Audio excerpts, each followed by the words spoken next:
Guys, welcome back to my YouTube channel. It's me, Fanella Bargola. So, kung bago ka pa lang sa aking YouTube channel, please don't forget to subscribe and hit the tiny notification bell so that every time I upload new videos, always be updated.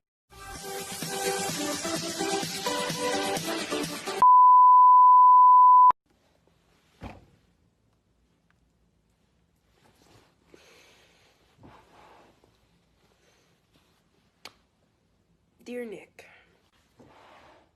Dear Nick. Dear Nick.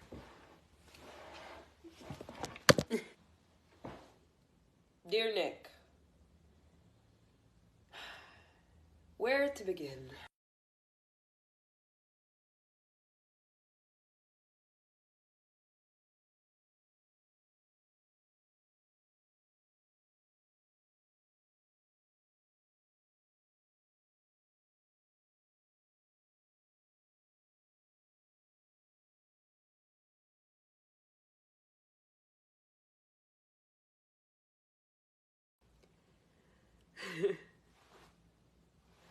This is gonna be a crazy week.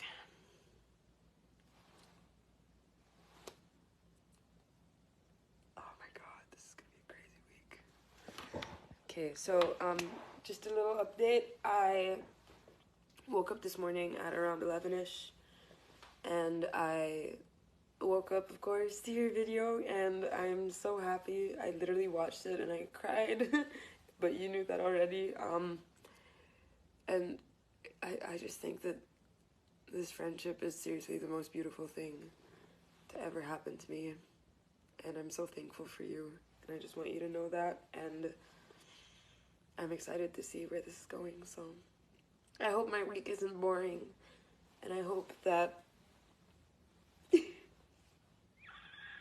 you already know what we're feeling, girl. But I love you, Nick, and I wish you a really good week. And here's to us. So week 2. Monday. I didn't go to school because I wasn't feeling well, so I woke up late and glanced down from my bed to the mess that clearly required my immediate attention. I tidied up as much of it as I could, but with my heart a little heavy, I found myself exhausted soon after I began. I still tried to keep things habitable, of course, but then again, no matter what I do, the state of my room seems to always be a scarily accurate reflection of the state of my mind. You know that already.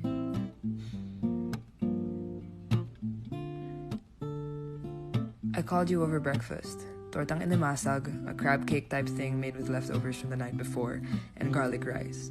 We wore matching jammies, which was funny. But we always do things like that. I didn't do much the rest of the day. Took a long nap and read quite a bit. Wrote some songs, of course.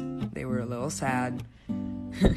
But most importantly, I think I fussed over my skin again. I really gotta stop doing it, and I had oatmeal for breakfast, which isn't typical. I wish we had raisins. The sky looked strange that day. I thought the half-cloudy, half-clear split reflected the same odd duality I've been feeling lately. So maybe the sky, like I, was confused and torn and indecisive. Or maybe I just needed reminding that I can't stay this way forever. I spent the evening doing some last-minute party planning. There were some details that had to be worked out, which we straightened there. Wednesday. Stayed home again. I woke up late and didn't feel particularly like getting out of bed, but I had a strange dream which led to a burst of creative energy. The inspiration was kind of exciting, and I made like 20 new characters and so many subplots that I'm totally gonna regret later, but whatever. I got a massage in the afternoon and put on a face mask while treating myself to my favorite bubble milk tea over videos of Daniel Caesar singing live. He's really good. Caught my brother napping on the couch. Thought you might like to see. He loves you. Later that evening, I had some of my 18 roses come over to rehearse. It was super funny seeing them all together and figuring out our choreography for Saturday. The laughs were endless. And, of course, I fed them dinner to compensate for any performance anxiety they'd been forced into. I owe them a lot, but they're my guys. They love me even though they won't admit it. Thursday morning was the first time I wore any makeup all week. Still didn't go to school though, but I had an appointment with my doctor in the morning to see how we could deal with the exhaustion. I love the new Glossier mascara. It's super natural and just makes your lashes fluttery and everything like that, which not many of my mascaras do. You should try it if you haven't already. I spent the rest of my day writing my novel. The sunset was super pretty. I went to school on Friday. Sophia and I carpool to school every day. I didn't realize how much I missed her till I smelled her peanut butter toast that morning. The ride there was gloomy. It rained pretty much the whole day. Sophia came home and stayed with me for much of the afternoon since her driver had other engagements, which meant that I was treated to an extra couple hours of her strangeness. She says hi.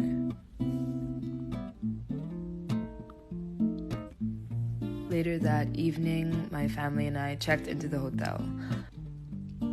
I got a room all to myself, which felt extremely excessive at the time, but I'm grateful nonetheless for the thick sheets and the solitary silence.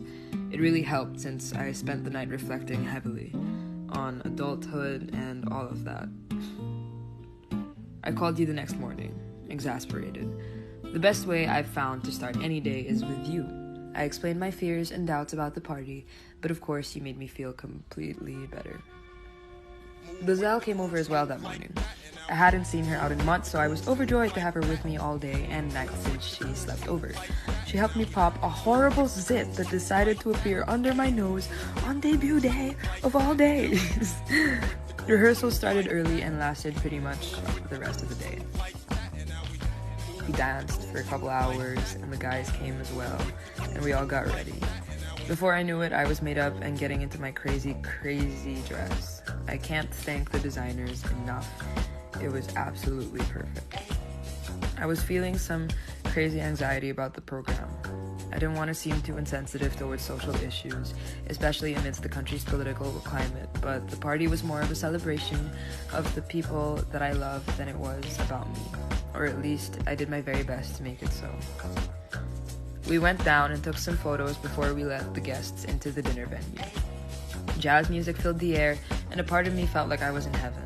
All I needed was that music, to be honest, and it would have filled my soul just the same no matter how it looked or where it was. I wish I had you there with me. The week went by so much faster than I thought, but it was also very fulfilling and definitely not as painful to endure as I thought it would be. I can't believe it's over. Sometimes you build up such events so big in your head, and in one fleeting moment, a dreaded day becomes a fondly recalled memory. I had fun. I didn't think that I would, really, but I did. And for that, I'm grateful. There's this kind of lightness that's come over me, this kind of contentment, and for once everything is breathable, and everything seems clear. All I need now is that direction. I pray for you always, my love, and I hope that your week treats you well. Sincerely yours, Kaki.